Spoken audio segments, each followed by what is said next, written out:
Hello everyone, আসসালামু আলাইকুম। সকল বন্ধুরা কেমন আছেন? আশা করি সবাই ভালো আছেন, আমিও ভালো আছি। হঠাৎ ছাদে উঠাই রৌদ্রের মধ্যে, প্রচুর গরম। যেহেতু এখন বিকাল হয়ে গেছে, সমস্যা হবে না, একটু পরে ছাও পড়ে যাবে। তো আম্মুর সাথে একটা কাঁথা সেলাই করার জন্য ছাদে উঠেছি। আম্মু একা একা সেলাই করবে, তো আম্মুকে একটু হেল্প করার জন্য ছাদে উঠছি। আরেকটা হয়েছে যে মেয়ে মানুষের সব কাজ জানা থাকা ভালো, কারণ পরিস্থিতি কখন কোথায় নিয়ে দাঁড় করে কেউ কখনো সেটা অগ্রিম বলতে পারে না, সেটা যে কোনো কাজই হোক। আর অনেক আপুরা জানতে চেয়েছিলেন, আপু আপনারা কি যমজ বোন? না আপু, আমরা কোনো যমজ আমাদের কোনো যমজ বোন নাই, কিন্তু আমরা 2 বোন।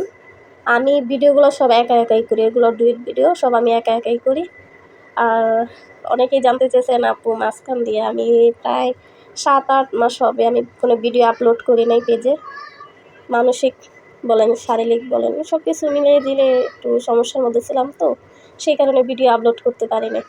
তো এখন আজকে কতদিন হবে, 4-5 দিন হবে ভিডিও একটু আপলোড করতেছি। তো দেখি এভাবে জানি সবসময় ভিডিও আপলোড করতে পারি। সবাই আপনারা পাশে থাকবেন, আমি আপনাদের পাশে থাকবো। ভালো থাকবেন, সুস্থ থাকবেন। আল্লাহ হাফেজ।